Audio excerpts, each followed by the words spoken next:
कि पश्चिम से इस बार भारतीय जनता पार्टी का सफाया होने जा रहा है। विकास के लिए जो भी होगा वो समाजवादी लोग करेंगे। अगर एम्बुलेंस चल रही है तो समाजवादियों की देन है।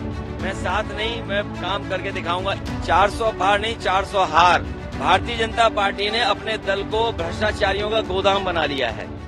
मैंने पहले भी कहा, फिर कहता हूं कि पश्चिम से इस बार भारतीय जनता पार्टी का सफाया होने जा रहा है, और इसलिए भी हो रहा है कि जिन किसानों को इन्होंने धोखा दिया है, कहने को कह रहे थे आय दोगुनी होगी, लेकिन एमएसपी भी नहीं दे पा रही सरकार।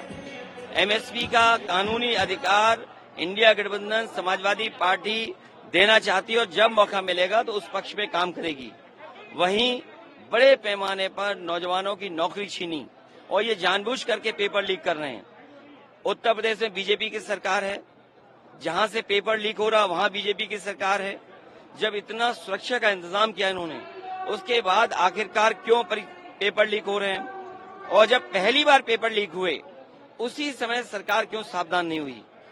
सरकार जानबूझ करके पेपर लीक इसलिए करा रही है क्योंकि वो आरक्षण नहीं देना चाहती, वो सरकार नौकरी नहीं देना चाहती।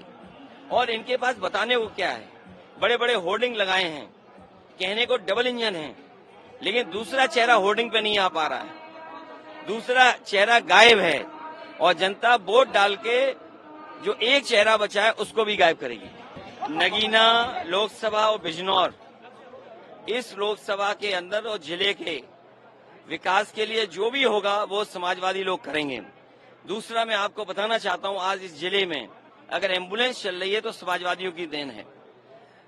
100 नंबर जो आज 112 है, अगर पुलिस के पास इस तरह की गाड़ियों का इंतजाम अगर किसी ने किया तो समाजवादियों ने किया।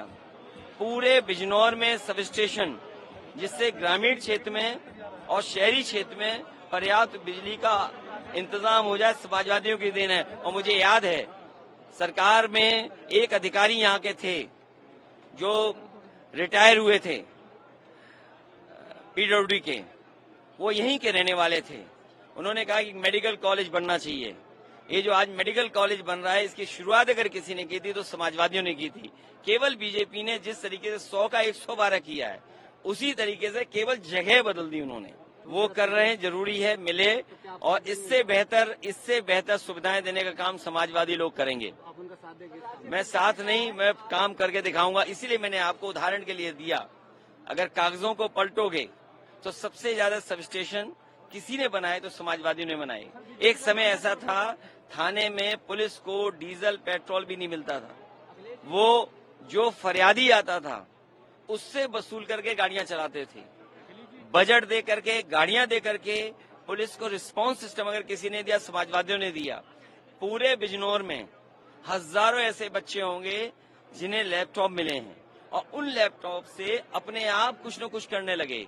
जो अभी बिल गेट्स आए थे और प्रधानमंत्री जी जो बात कर रहे थे डिजिटल डिवाइड को लेकर के, तो डिजिटल डिवाइड कैसे खत्म हो, उसके लिए अगर किसी ने काम किया था तो समाजवादी पार्टी ने यहाँ पर लैपटॉप बांटे। वो आज भी चल रहे होंगे। बीजेपी के जो दिए गए हैं स्मार्टफोन, आप उंगली घिसते रहिए, थक जाओगे, तब जाकर के थोड़ा बहुत चलता है। 400 हार इस बार की होने जा रही है। 400 पार नहीं, 400 हार। और जितने लोग हैं संविधान और लोकतंत्र को खत्म करने वाले लोग हैं, वो सब इस चुनाव में जनता के वोट से भगाए जाएंगे। भारतीय जनता पार्टी ने अपने दल को भ्रष्टाचारियों का गोदाम बना लिया है। भारतीय जनता पार्टी ने भ्रष्टाचारियों के लिए अपना दल गोदाम बना लिया है। जितने भी भ्रष्टाचारी हैं अब सब भारतीय जनता पार्टी में है। क्या आपने इलेक्टोरल बॉन्ड का नहीं देखा कि किस तरीके से भारतीय जनता पार्टी का बैंड बज गया? सच नहीं बोल पा रहे हैं। हजारों करोड़ कोई चंदा देता है, ईडी सीबीआई इनकम टैक्स से वसूली हुई है, और ये बात तो सामने आ गई है। ये सरकार संस्थाओं से खिलवाड़ कर रही है, और याद रखना, संस्थाएं कमजोर होंगी तो लोकतंत्र कमजोर होगा।